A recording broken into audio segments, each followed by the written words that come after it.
This is Fjook Enterprises YouTube channel, and let me be the first to say, welcome one all, whether you be heroes or zeros, civilians or villains, to my little slice of the internet. It might be one of the smallest slices, but it's mine. This is a wonderful show we've got planned for you today. But before we get there, a little introduction in order. I am the Fjook, or some people know me, the Time Traveler. I'm a being who seeks knowledge in various forms and shared on the small corner of the web. I have done some more self-research into War Machine, but in order to help me fully understand it, I here talking again with special guest Micheal. Hello, McAvoy. Don't worry, everybody gets it wrong. Some of the questions we're going to go over today were left on the cutting floor from the last video, but most of these questions are brand new. Also, I find it unfortunate that we will not be talking about the fluff for this video because there's still a lot of stuff I would like to learn before we get into the fluff. The reason I'm doing it this way is I find having a live answer, you can get more out of it versus the dry monotone of just reading the various Wikipedias. Anyways, on with the questions. In the last video, we talked about how the meta changes, and one thing that got cut was to talk about how War Machine deals with the power creep issue that is inherent in all long-standing games that have new products released for it. Would you like to discuss this? Sure. So, War Machine went through 2 development release cycles. Back when I started, it was asymmetrical, which meant whenever there was an expansion wave of models released, all the factions got at least one new model. While some people preferred this release style, it led to a vicious competition between the different faction players. Those who got the best releases in that schedule and those who got the dud. If you got the best Christmas present, as it became known, during the release cycle, then it was commonly expected to form strategies around that particular model, or at least think of ways to counter its addition to an existing army or list. This was especially aggravating with how theme forces worked at the time. I'm going to skip ahead to your next question here and then cycle back to this one. To answer your next question of what is the difference between theme forces and factions. In War Machine and Hordes, each faction has armies that they field, and players can customize the armies via theme forces. When I started in the second edition of the game, or MK2 as it is known, theme forces were centered around individual casters. The theme forces offered various bonuses to your army depending upon how restrictive you went with the army. For instance, one army could give your war beasts free charges, but you can only take light war beasts that meet strict requirements. Another might give your entire army the rule tough, but you can only take melee troops. These theme forces were built around fluff purposes to showcase certain events in the ongoing story. Some were fantastic themes, and others were just not good at all. The top lists crystallized the meta for the game and made it very hard to break out of those pigeonholes. So when MK3 was announced and they changed how themes and release schedules worked, I was actually very excited. Now, releases are based around theme forces or concepts themselves through the Community Integrated Development Process, aka CID, which was mentioned in the last interview. For instance, the newest wave of models releases are based on the new Virtue models for the Legion of Everblight. These models will not be receiving a new theme force for themselves, but will be included in the ones that are currently out. So, as a side bonus, all the models that exist in those theme forces will be adjusted as well. This way, Privateer Press can simultaneously adjust old model rules to keep them relevant while beta testing the new stuff to avoid power creep. The models can be publicly nudged here and there so that they fit on a certain power curve compared to the rest of the models available for that faction. I much prefer this release style as the freedom of information gives you the knowledge you need to know if you want to purchase the model ahead of time, as well as being able to shape a model's final rules before it's released. I just find it a very nice addition to the game that makes me feel empowered about my involvement with the company on a positive level, as well as feel like I get a better level of purchasing power with my engagement. Okay. That answers your 2 questions there. So You already answered my second question, so my third question is what is the key difference between War Machine's Horde and the Infernal factions? All right, so this one you actually are going to get a bit of a bonus because I had to go a lot more in depth than I thought I was going to, not only from a mechanic standpoint, but also from a fluff standpoint. So you will get your fluff as a bonus this time. So I broke it down in between mechanical and fluff purposes. So let's start with the fluff. In terms of fluff, the War Machine factions are the majority of human kingdoms who had advanced to a magical steam age with the addition of walking robots called laborjacks, who can be configured to military needs, which give us the titular War Machine. The Horde's factions are those that exist in more of a harmony with nature, or a cautious predator, or a roaring lion that demands submission. They possess magic from the fury of nature that they leech from the war beast to channel their arcane might. A kind of a anthropocentric versus ecocentric view on how to live with the environment, as it were. The Infernals are outsiders, insidious merchants from other realities. They offer those in desperate need power in exchange for their souls. When the twins who would become gods, Moro and Thamar, were faced with oblivion during the Orgoth invasion of Imran, Moro confided in his sister that he did not see any path to hope from the current situation. Thamar confessed that she concluded the same thing, but had searched in dark, hideous places where her brother had not. Thamar had learned that the Orgoth, the humans from across the seas who had enslaved the continent for over 600 years at this point, had actually made a deal with a faction of Infernals named the Felgoeth. They are the ones who granted the Orgoth their powers, and that is why they were so unstoppable. Thamar had also learned that there were other competing infernal factions that would be willing to listen if the right bargain could be struck. With no choice if he was to see his people free, Moro consented to this dark bargain. Thamar made contact with the Nono Creon Order and negotiated that the Infernals would alter reality so that humanity would finally be able to access magic in order to unshackle themselves from the yoke of the Orgoth. The price that they would pay would be the location of the elven gods whom the Infernals had been hunting, and as well as the 2/3 of the souls of all of humanity to be paid for in 1,000 years. With the deal made, humanity was able to repel Orgoth in a campaign that would last over 200 long years. In terms of game mechanics, there are a few differences. So first we're going to start with War Machine. In War Machine, you use the focus mechanic to cast your spells, fuel your warjacks, and empower your attacks and defense. The Iron Kingdoms tend to have longer, more accurate, and powerful guns compared to their wilder cousins. The War Machine factions have a modern era look to them. Any history book that shows photos from the late 1800s to the early 1930s can be found in the factions here. For instance, the Kingdom of Signar has an entire theme force based around World War I trench warfare-styled troops called gravediggers, and they feature the ubiquitous trencher models. On the other hand, you have the undead nation of Crix, who has a theme force entirely dedicated to ghost pirates. That isn't to say that there aren't melee-focused theme forces that offer competitive play experience, just that, in my opinion, War Machine tends to favor that style of play more than others. War Machine factions can expect to field the lumbering, coal-fired bipedal death machines into the field of battle. They use focus assigned to them from the Warcaster to make their strikes more accurate, hit harder, or use special abilities given to them by the robotic brain called the Cortex. While damaged in battle, they begin repaired by field mechanics who keep the machines in fighting condition. In Hordes, fury is what drives the arcane heart of your forces. This is mystical energy pulled from nature via the connection that warlocks share with their warbeasts. The melee troops of Hordes are generally more plentiful and better trained than what the human nations currently field. Their aesthetics are much more rustic or archaic in nature compared to the modern era look of the War Machine side. If you like kilt-wearing trolls charging into battle armed with his family's shields and axe, while a troop of bagpipers and drums lift their spirits, or an army of pointy-eared, not samurai, driving enraged elephants to crush their foes, then Hordes may be the aesthetic for you.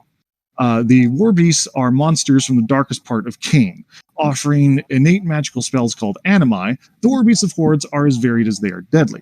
From titanic trolls wearing a sunken ship as a hat and flailing its anchor as a weapon, to nightmares wrapped in blood-stained bandages wielding elongated cleavers, the monsters of Cain march to war under a terrifying drum. They use Fury, much like Warjacks use Focus, to boost their chance to land their attack and damage to their target. And damage their target. But unlike Warjacks, who use up the focus given to them by their commanding Warcaster, the War Beasts generate their Fury up to a maximum. This allows them to be much more flexible when it comes to how they use their resources to overcome their opponent. A Warcaster has only so much focus to give out, and over-allocating the magic stuff to Warjacks that may not need it can lead to suboptimal situations on the battlefield, since there's no way to transfer that focus back to the caster, leaving them at a greater risk of getting assassinated and thus losing the game for you. The Warlock player, on the other hand, can safely count up the Fury on the board from their caster and Warbeast, knowing exactly how much they can safely generate until they reach their threshold. And then they had to start making frenzy checks. At the start of each turn, the Warlock leeches all of the available Fury on the table from their Warbeast, up to a maximum of the Warlock's Fury stat. If a Warbeast has any Fury left on it at the start of its next turn, then it has to make a frenzy check. If the check fails, then the Warbeast will activate automatically and attack the closest model to it, even if it's friendly. Warbeasts favor a risk versus reward scenario, while War Machine prefers careful planning. The Infernals use a hybrid mechanic named Essence. This is energy stolen from a mortal soul that is used to power the vile flesh and bone creatures known as Infernal Horrors, who operate under the command of the Nono Creon Order's representatives, the Infernal Masters. Cultists and sorcerers offer the Infernals their subservience in Kane, acting as gateways so that their bodies can become vessels for new horrors on the field, increasing the might of the Infernal armies. Their aesthetic is that of hideous creatures that would sit well in any sci-fi horror movie, cultists wearing masks and hooded robes to hide their identity, as well as brazen villains who openly serve their dark masters and fight against their kith and kin. The masters and horror relationship work as a fusion between the focus and fury mechanics. The Infernal Masters replenish their essence every turn, sacrificing a mortal cultist to power themselves on the mortal plane of Kane. Then the essence is allocated out to horrors in order for them to use their special actions and gain the previously mentioned increased accuracy and damage. Infernal players can also summon new horrors onto the field by sacrificing a marked soul model, ripping apart the former human to replace them with the hulking monstrosity. Infernal players have to be much more careful, though, in how they allocate their essence out, as a tithe at the end of their turns means that if a horror cannot pay one essence to the tithe, then it is removed from the board. Careful calculations of when to use your horrors are the path to victory with this faction. I should mention as well that Infernals allow for two current theme forces.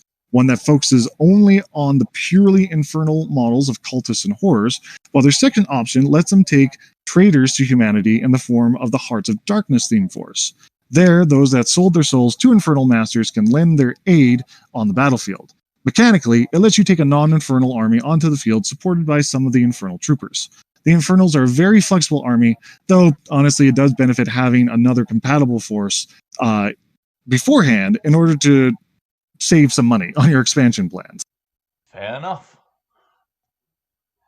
That's the difference between the factions, but there's also core and limited factions. What are those exactly? Sure. Well, the difference between the core and limited faction is a pretty easy one. A core faction is one that was there when War Machine and Hordes was originally launched. They are the Kingdoms of Signar, the Kidoran Empire, the Nightmare Nation of Krix, the Protectorate of Menoth, and later the Elven Retribution of Skyra, along with the most recent edition of the Crucible Guard. For the Horde sides, you have the Circle of Orboros, the Legion of Everblight, the Trollbloods, and the Scorn Empire. These factions tend to see the most releases beyond the others. The limited factions were originally mercenary and minions, but then were later expanded to include the Wicked Harvest of the Grimkin and the Clockwork Convergence of Cirrus. They are limited in that they don't always get a new model in a year to their faction. That isn't to say that they are neglected, but it can be a while for something new comes along. For instance, with Convergence, it was 3 years from their initial release until they got a new model to add to their catalog. I know last time you briefly went over what armies you ran, but you didn't quite go over why you run those specific armies. Could you do that now? Absolutely.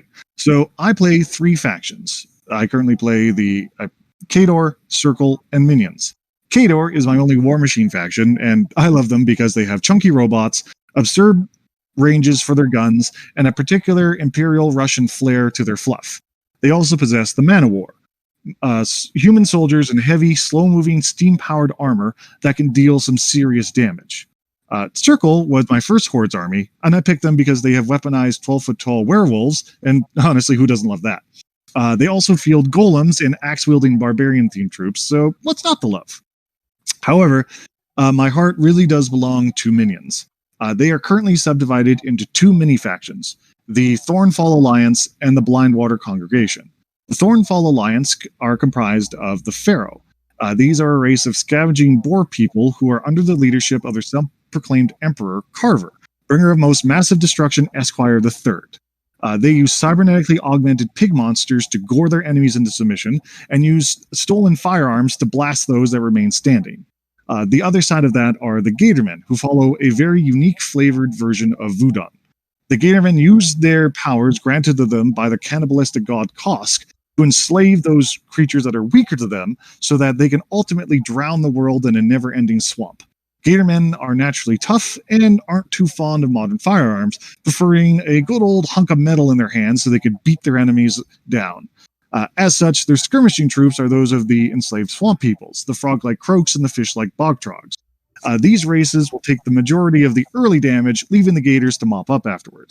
They are led by the now demigod Bloody Barnabas. He ultimately seeks to become a new god to the Gatormen, consume Kosk, and all the other gods in the process. A fun time for the whole family, really. Okay. So I'm gonna end it off with a question that I'm personally very interested in the answer to, which is last time you mentioned that you're the person who teaches people about the game. How do you end up with that job, and do you enjoy it?